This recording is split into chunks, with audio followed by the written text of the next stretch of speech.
Hello everyone and welcome back to Cackles After Dark. Thanks for joining us again. It is episode 3 and I have another amazing special guest. She spent her time at Cackles sobbing in a corner and she grew up to be an award-winning filmmaker. It's Charlotte Knowles, aka Sybil. Hello. Hello. Hello, hello. Hi. So nice to see you, buddy. Oh my God, it's so good to see you. When I was coming here, I was just so genuinely excited just to hang out. I was like, yes, I want to come and hang out, please. That's kind of why I'm doing this podcast. Good. It just gives me an opportunity to hang out with like my favourite people. I appreciate it so much. And just to reminisce. And I'm enjoying listening so much. Listening to Georgie and Katie has been so funny. Kind of, you know, like a lot of the stuff I wasn't involved directly with you guys, but being able to hear about it and hear stuff that I saw going on and hear things that I didn't even know about as well, it's been such a joy. And also seeing people respond to it, seeing the audience respond to it. You kind of think it existed like in a little vacuum in the past, and then seeing other people being like, oh, I watched that, you're like, oh God, yeah, I forgot there was a whole audience. And it's been so lovely to see such a kind of community being built around this, not to blow my own trumpet, but I feel like I'm bringing a load of people together who love the same thing. And, you know, the Worst Witch fan base is very, very, very loyal. It was really surprising to see it. And I think what you're doing is so great because that all those people were there and there's a real community there, and there's now this kind of focal point to kind of bring people in. And I think also, you know, let people in a little bit more, because I think at the time, you know, we maybe did the odd interview with CITV, or like maybe you guys went on one of the Saturday shows or something. Georgie was a veteran of This Morning by the end. Yeah.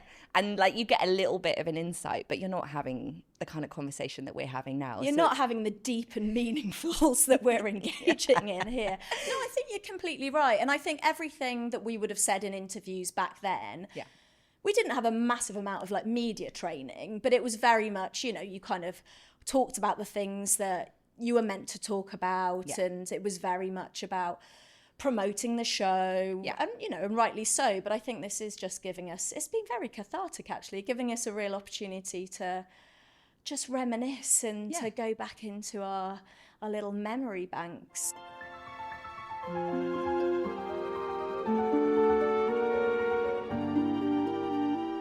So let's go back to when you first came on as Sybil. I'm going to set the scene. It's year 2 for our Cackles gang. They've come back to the school and I watched it last night and it cracked me up. So Maud comes back with her shades from Barcelona. Enid has a fake tattoo. Oh my God. Ethel's got her new face, obviously. Yeah. And Mildred, in some kind of homage to Pat Butcher, has got these huge clip-on earrings that no 12-year-old would ever wear, not even in an ironic way. They're massive. She does look like Pam St. Clements. It was so weird. I was watching it back the other day and I was like, what? Who are we trying to relate to at this point? It was the weirdest episode. And also, like, I mean, obviously there are like specific reasons for the whole face change of Katie, but so disturbing. Like such a kind of an odd choice for a storyline. Like I think probably nowadays you probably wouldn't mention it. Like you wouldn't make a thing out of it. Yeah, the suspension of disbelief, right? Yeah. And it's just that weird reveal, and I'm there, and Katie is kind of turned away from me in the broom shed, and I'm like, Ethel, is that you?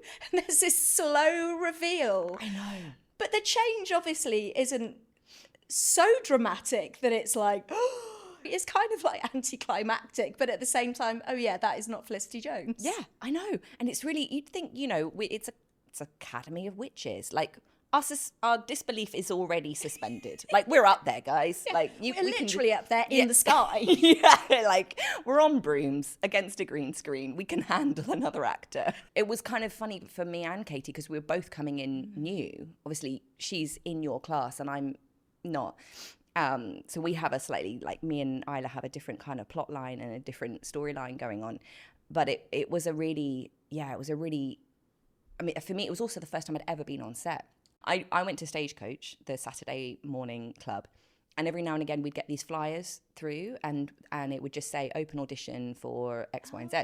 So I wasn't being sent up for anything. I would just get these flyers and then I would just beg my grandparents, like, will you go and sit outside television centre? So my granddad would just come with like a foldy out fishing chair. We would literally just show up and there'd be hundreds and hundreds and hundreds of girls that looked just like me. So we would just be queuing up, and eventually you'd be seen. And if you got a Polaroid taken, that was like big news, because then you were like on record, and then you would just wait and you'd go through different like layers of kids, and then you'd be sent home. Sorry, we're not going to take you, but these kids, you're through to the next round. And it would just go on, and the longer you stayed there, the better, you know, because you got down to the last maybe 5 or whatever, and then the producers would go off and do whatever they did to chat about it, and then you'd be called in for a callback. So that was what I would just spend my weekends doing. Then Angela got in touch with my agent and asked me to come in for an audition, and that was the first time I'd ever been asked to go in for an audition. So I went in, and I think there were like 5 girls that looked just like me, and we were all just asked, like, can you cry? Like, it was like, do you look like the character in the book? Can you cry on demand? And I was probably the only one that could really like realistically cry on demand. So that was it. And how did you do it? How did you cry on demand? Were you doing your sort of method acting Stanislavski, going back to, you know, emotional memory, recalling traumas? Because it was in every episode you'd have a little boo-hoo. Every episode, and real tears coming down my face. So in the mornings I could do it. Like up until about lunchtime I could just cry and real tears would come down. And then I was tired. I was like, you get really tired from crying, right? So then onions. I can't remember this. Yeah, I remember this Was vividly. there like a specific sort of guardian of the onion that would come on stage and bring it, or was it all done a bit hush-hush? Did you just go to the canteen? Get out to get the onions. So makeup used to bring an onion in and put it near your eyes? Yeah. I had no idea about this. And it didn't have to be so close, because I would breathe it in, and then, you know, white onions, you'd just like start crying. But then the onions would stop working. So then the Vicks vapor rub would come out. No way. Yeah. So you got immune to the onions, so they had to bring out the big guns. The big guns. The family-sized pot of Vicks. Yeah. And if you put that near your eyes, you're going to cry. And so then, like, that would... And then, like, if they got really desperate, then they would just put, like, glycerine tears in my eyes. I thought you were going to say they would poke you in the eyeball. Yeah, they'd get the pins out and just start going at it. Or put on E.T. in the background. Yeah. No, then... And I'm just like, why didn't you just start with the fake tears? Like, we could have just done that all day, you know? I had no idea about this stuff. Yeah, I know. Mad. So, yeah, that was it. But then when I got onto set the first time... So that was the first set I'd been on. And it was Twickenham Film Studios. So there's not just us, like there's lots of other people. So I didn't see you guys first. The first people I saw were the crew and the cast shooting for The Queen's Nose. Were they there? Yeah. I remember them. Yeah, I do, really well. And I remember them walking past and I just melted. I was like, oh, there are people on TV here. I still had no concept that I was about to be on TV. Like this was such a removed idea still at this point. So I saw people that I knew from TV. Then I saw you lot, who I also knew from TV. And I was just like having a heart attack, I think. I was just like dying inside. I was so intimidated, so nervous, but also having so much fun because I was going from kind of seeing these people that I knew and admired and was really excited because I'd seen obviously the whole series as a fan, like before I even considered being on the show. So I was already a fan of the show, saw all of you guys, saw the Queen's Nose crew, was just kind of completely overwhelmed, and then went in to have hair and makeup. And it was all so fast. It was just like costume, makeup, blah, blah, blah, blah, blah. And thankfully our makeup time took forever. Yeah, why? Well, because they had to crimp all of Isla's hair. And did they spray it red? Was that her natural hair? Because it's a very Ronald McDonald red, isn't it? Was that natural? I can't remember. It can't have been, surely. I think it was maybe dyed a bit. There was a lot of spray going on because both of us had, like, I had to have, for some reason, poker straight hair, like really straight in the first. I don't know why, but anyway. So lots of straightening, lots of hairspray.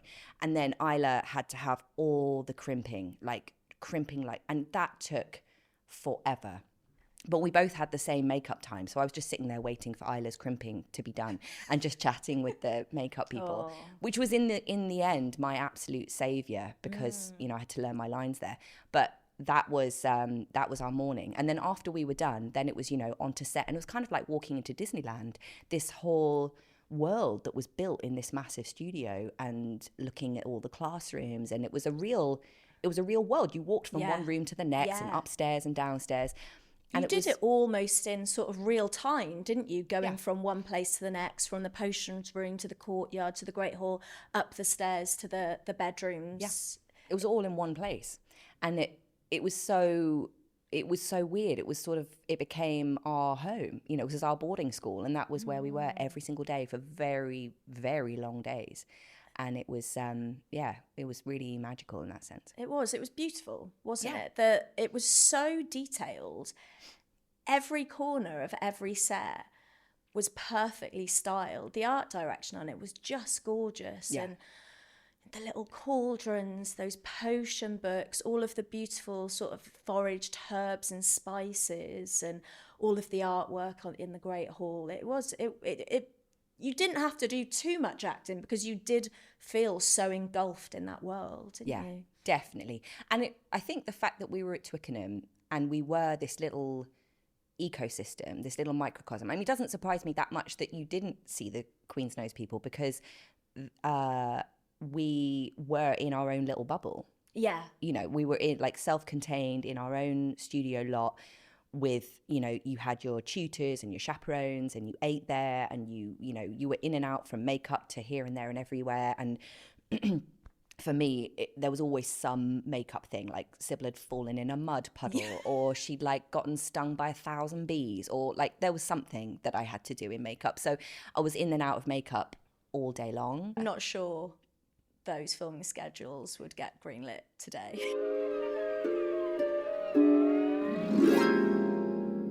And the adults, you know, as you said with Katie and George, they were so open and candid with us and they shared everything and they were so generous, you know, just talking honestly about their lives. So I really was aware that we had chaperones and tutors and, you know, we were sort of being looked after, whereas that was their living, you know, and I could see the difference between what we were doing and what they were doing. But even still, we were growing up real fast, really lightning speed.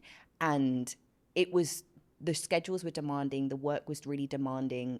It was fun as heck. I had the best time, but it was hard work. It was really hard work. And I think that's really important for us to talk about because it was brilliant. Oh, I had the time of my life. 100%. I loved going back every Sunday because we'd have the weekends off, we'd go home, and I was desperate to go back every Sunday. And I think that's just really kind of testament to the environment that they'd built for us. It was really, really gorgeous, but it was hard. We were away from home and we had, you know, our friendship groups of home. And I know we've talked about this before, but I was definitely told, you're going to go away and do this amazing thing.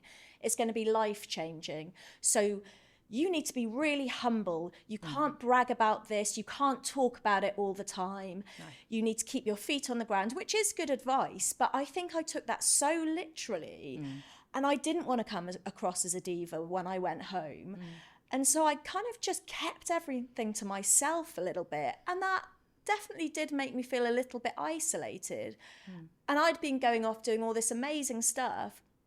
But there was a jealousy there for the life that my friends had at home, of going to sit in the castle grounds in Cardiff, or going to the park, or going to get a Burger King on a Saturday. And there was almost a jealousy for that normal life, even though I was having this incredible experience. Did you feel that as well? Oh my gosh. I remember when I got a bit older and saying to my mum once, just getting really frustrated, be like, I never get to go and sit in a park and drink cider. Yeah. And my mum was like, what? Why? Why would you want to do that? Do you not know how much these kids are desperate to be doing what you're doing? And you want to go and sit in a park and drink cider? Why? Why would you want to do that? And it's just because you want to be accepted by your peers, right? And of course, you're, you and Georgie and Katie and Poppy and everybody, you're my school friends in a way, because like I went from one show to the next. So most of that year, for years, was just on set on a different show. And so you were spending all day with other kids. I didn't have those friendships at school. Like I didn't have that closeness with kids at school. And it was school was a little bit tough in that respect, but I found it harder from the teachers. Oh, that's interesting. Yeah, the teachers really didn't like it, especially my drama teacher. How strange. Which was so weird. I remember once my mum went to a parents' evening, and the drama teacher was like, well, I don't know what you want me to tell you. She's never here. So, Because she's literally off doing the thing that you're teaching. Yeah. My mum's like, do you know where she's been? And eventually I just started asking, like, if I'm not needed in the morning and you would otherwise bring me in the afternoon, can I just come in the morning and do my schoolwork from set? Yeah. Because it gets really like embarrassing and awkward if I have to go in the morning and then I have to leave halfway through a class and then people are like, oh, you got your limo outside. And it's like, I've got literally not. Please come outside and I've see got what's a London waiting for black me. cab at best. Yeah, it's a minivan. So we had a tabloid newspaper write an article about us last week. Yeah. So I thought it would be interesting to have a look at some of the other stuff that the tabloids have said about us over the years. And there's been lots of what are they doing now articles. Oh, really? Have you not seen them? No. Okay, brilliant. So I'm going to read you some descriptions that the tabloids have written about us as adults. Okay. And you have to guess which cast member they're talking about. Oh my gosh, okay. So the first one, this comes from Heat World. In true straight A style, she's done extremely well for herself. She starred in The Theory of Everything, getting herself an Oscar nomination, A Monster Calls, and our personal favourite, Chalet Girl. Who's that about? It's not you, is it?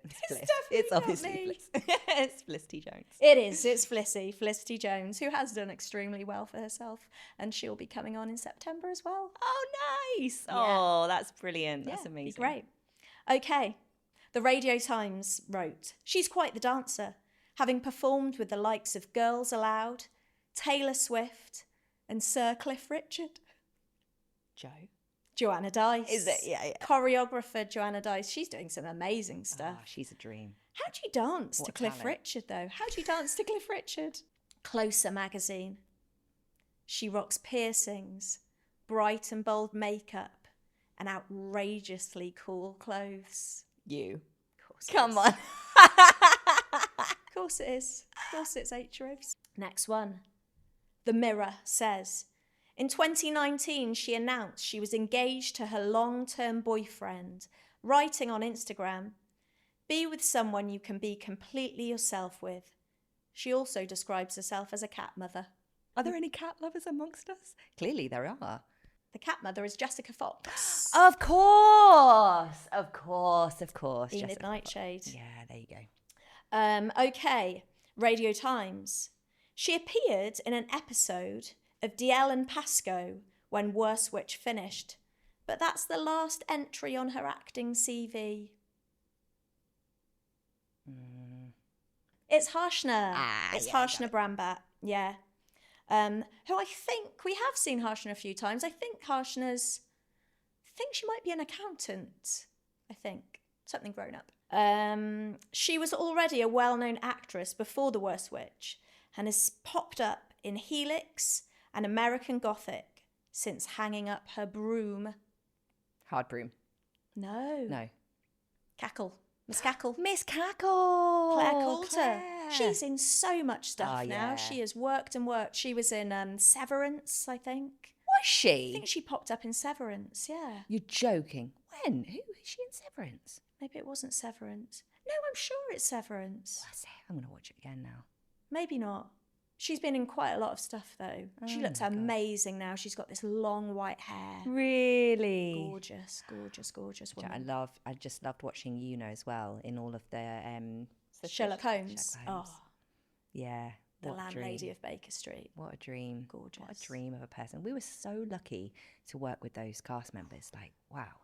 What creme de la creme. of beautiful actors we got to work with. And just lovely, lovely people.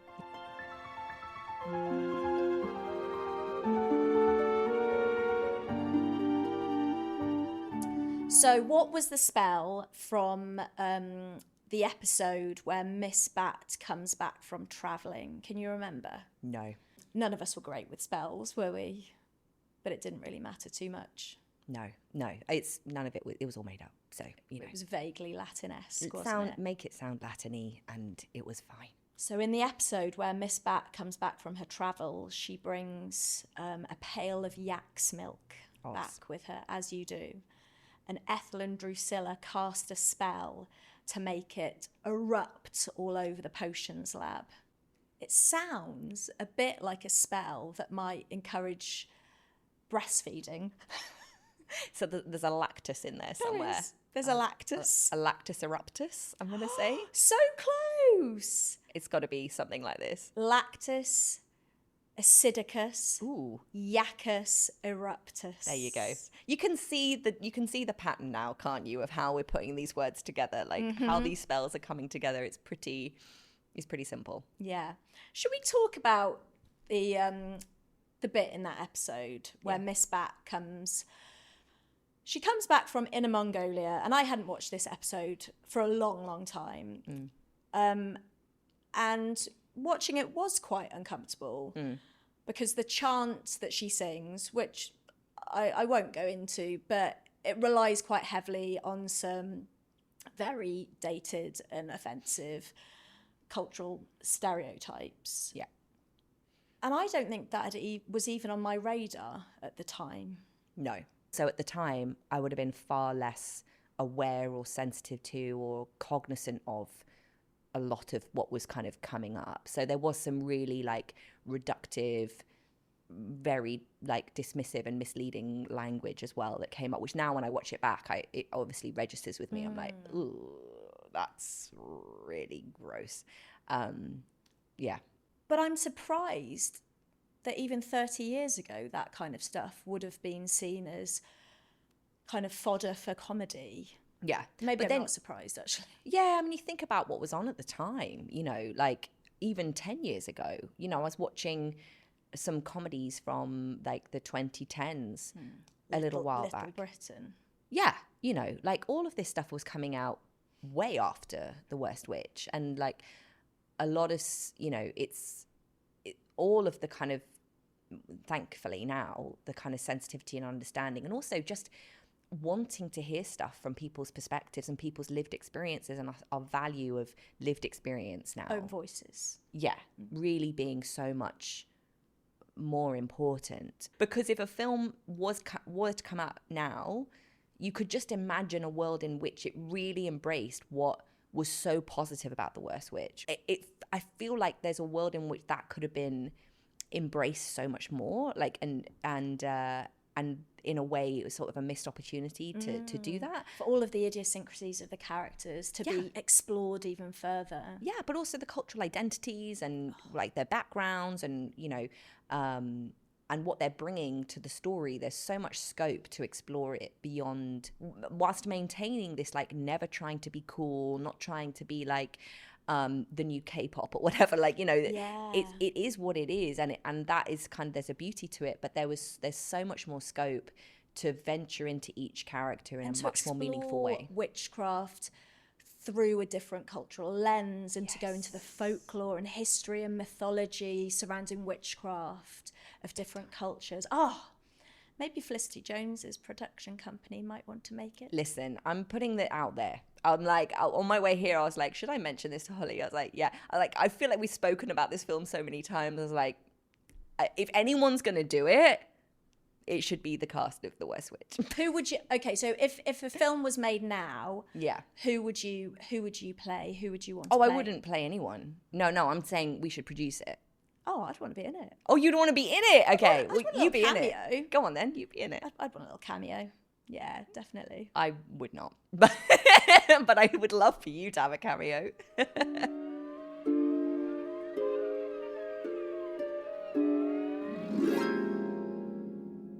Poppy and Julia, who were then the year above you guys in the school setup, we had quite a few scenes with them because when you guys were in Canada, we were all still back in London, and so we would have scenes together.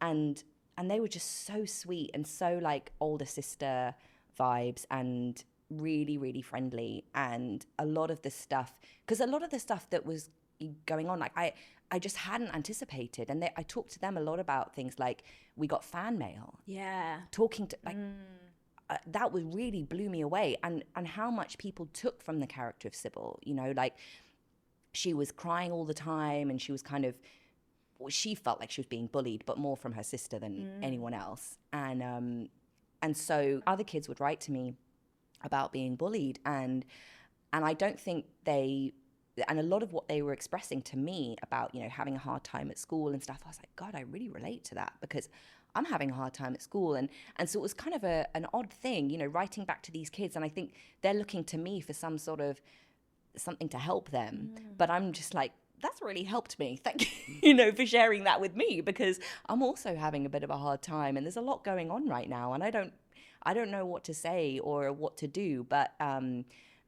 you know, having that kind of back and forth with the audience, again, it was something I was not anticipating and I wasn't ready for.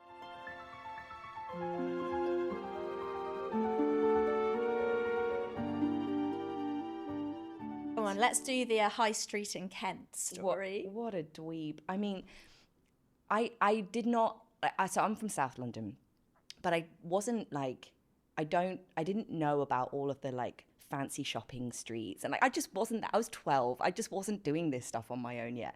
But you guys all were, like, you were all, you know, like going off and doing fancy things. And like, you know, you'd also had like a year of earning your own money. I'd and hardly say fancy, mate. We were going off doing things, but I don't know if I'd say they were like fancy. Even if you like, I think one of you drank coffee once and I was like, well, Georgie said that apparently I was addicted to coffee. Yes. Oh, you were. And I am very much coffee. still addicted to coffee to this day. I love a good coffee. I'm a real coffee snob. Like, you guys were just so, in my mind, you were so beyond, like, just even having a year of that life. Even just the fact that you had like a fancy record bag or like, you know, I'm just thinking like the fashion at the time, you know, like you just had stuff that was just so, for me, it was so exciting. We called them slag bags in Cardiff. That's what they were called back then. It was those square records bags. Yes. Yeah. If you had a slag bag, you were. Tipp-X your name on it. That was it. Tipp-X the name of your crush on your slag bag. Yeah. See what I mean? You see, you know this fancy. Very fancy. So Bobby mentioned that you guys were going to go to High Street Ken, and did I want to go? High Street Kensington. High Street Kensington, which I now understand. At the time, didn't know what High Street Ken was. It's a noisy place on a set. So she asked me if I want to go to High Street Ken. Immediately just melted into the floor. Just like, oh my God, Poppy wants to spend time with me outside of here and I can't believe it.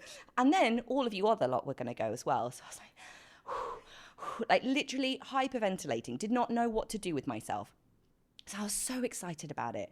But I didn't know that High Street Ken was an abbreviation for High Street Kensington. So I say to my mum, Poppy's invited me out to High Street in Kent and I need to go.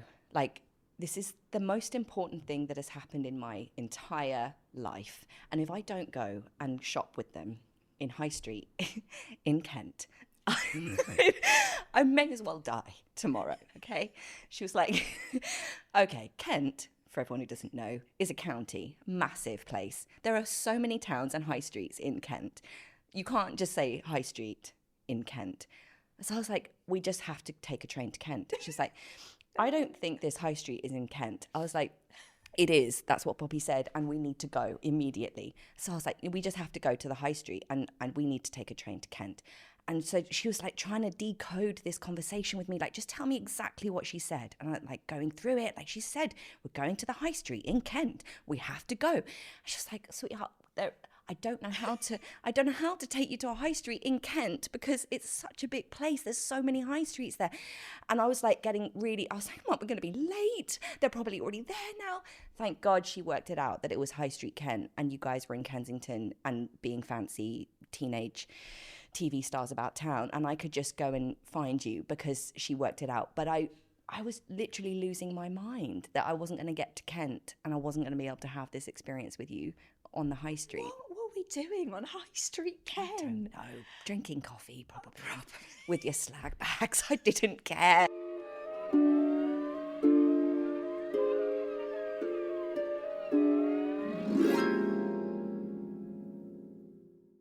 Oh, we were going to talk about neurodiversity. Oh, yeah. I mean, I think so. Well, I don't know. I didn't know at the time that I was dyslexic, and I think because you and Katie talked about the fact that you guys did well at school, despite the fact that you weren't going to classes as much and you were doing a lot of your schoolwork on set.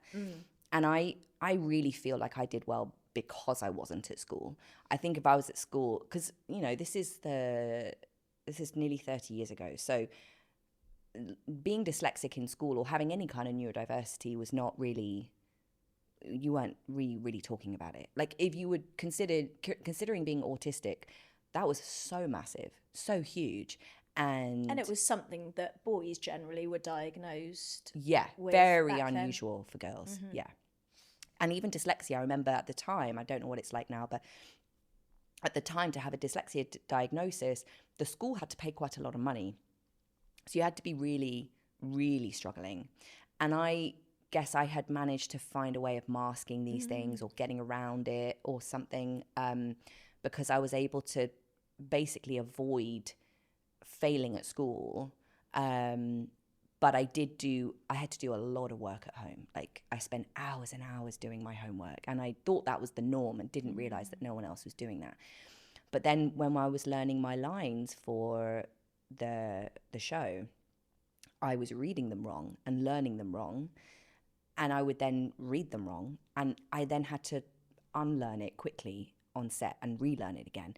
And it was so stressful because you're keeping a whole set waiting and it's expensive, and everybody wants to get onto the next shot, and you're holding everything up, and you're really aware of the weight of the set if you're making a mistake. And if you're making it, you make it once or twice, ha ha ha, she made a mistake, move on. You're making it repeatedly, it's like, okay, you're becoming a problem. Yeah, we're on the clock. So thank goodness we had this long makeup time, because I would ask the makeup staff, who maybe felt a bit bad for me because, let's face it, they've been rubbing onions in my eyes. They had a lot of making up to do. Yeah. If they could read my lines for me. And so they read my lines, and I would learn them off of what they read. And I would find all kinds of reasons why I needed them to read my lines, because I was really embarrassed that I couldn't learn them. So I would ask them to read them, and then they would read them, and then I would learn them just off like them reading it once sometimes or twice. I could like log it, get really good at just remembering it really, really well in my head, and then I would be fine. But it didn't occur to me that that was an issue and that other people weren't doing that. It just felt like a personal failing of mine that I had to quickly resolve. But it was a time when those kinds of things weren't picked up on, and it was if you were dyslexic, and now I know I have other neurodiverse issues as well, all of those things were a challenge, because in this kind of industry, particularly like interpersonal relationships are very important. You feel the weight of them. So you were talking about masking, and I think there was an element of masking for all of us, whether we were neurotypical or neuroexpansive or neurodiverse or neurospicy, whatever term you choose. There was definitely an element of masking for all of us, because you had to perform all day, every day. Yeah. From what I've heard in the messages I've got, so many people love this show because it was an escape for them as kids, whether they were queer kids who couldn't come out, neurodiverse kids who didn't fit in and who were bullied. I've had so many messages off the back of this podcast from adults saying that this still is my comfort place. This is my safe space. I'm really glad that people felt like kind of they could be part of it. They could sort of see themselves in it somehow. Yeah, and looking back, Drusilla was definitely queer-coded. Yeah. I didn't know it at the time, but there was definitely a soft butch aura about Drusilla, and the way that she kind of just looked at Ethel. And we're going to do an episode actually about the sort of queer subtext of the show. Nice. Which I think will be really interesting. then that episode that you did, The Genius of the Lamp. Oh, yeah. Where the tech was basically a torch powered by AA batteries. Yes, yeah. Can you remember doing that episode? Oh man, so well. And I think at the beginning of this episode, you like get peak whimpering because she's fallen in a puddle. She's been stung by 1,000 bees, and then like chased by a bull. Like the whole thing. I remember Miss that Bat, with Miss Bat. I remember that morning so vividly because it was like the longest makeup ever, and the mud was like drinking chocolate. I was gonna say you look very chocolatey. Yeah. Yeah, it was like cocoa powder mixed with water, I guess, or some kind of like foundation or something, and just like plopped on. And so I just smelt this like chocolate kind of synthetic chocolate smell all morning. Because in the episode you put a magic spell on a torch that then becomes this sort of genie in the lamp type thing, and it grants you wishes. So Sybil's like, brilliant, I'll have that, and give myself loads of stuff. And she just starts wishing for whatever she wants. And what does she wish for? It's like a video game console, Yeah, a TV. There was one of those funny inflatable sofas. Do you remember? They were fun for a minute. So 90s. Yeah. And then it was like some kind of PlayStation, like the early PlayStation. Yeah. Posters on the walls in the bedroom as well. Of course. That's what you would wish for. Of course you would. Leonardo DiCaprio. The toffees crack me up because Miss Hardbring comes back and she realises what you're doing. And she said, you're not allowed to do that anymore. And you say, I'm not coming out of my room. I'm going to grant myself another wish. I want some toffees. Like the last act of rebellion is to get toffees. Yeah. And then she's just sitting there with her horde like a dragon and doesn't want to come out. And she's just like playing computer games. And as a result of her wanting all this stuff, the castle starts to crumble because she's just sucked up all of the whatever magic or goodness, the power of AA the power batteries. Yeah, exactly. And then the rest of the castle starts to just like tumble away. And I remember the the end of that scene took, oh my god, it took forever. It was such a late night because it was like the whole castle had to be shaking, and there was like wind blowing, and everybody was like hanging on, like, will Sybil kind of let go of the torch? And then she does, and then she emerges just like hair everywhere and like twigs and like all this stuff, and then everyone is fine again and all is forgiven somehow. Charlotte Knowles, it's been gorgeous having you in the studio. We've gone over by a whole half an hour, even more.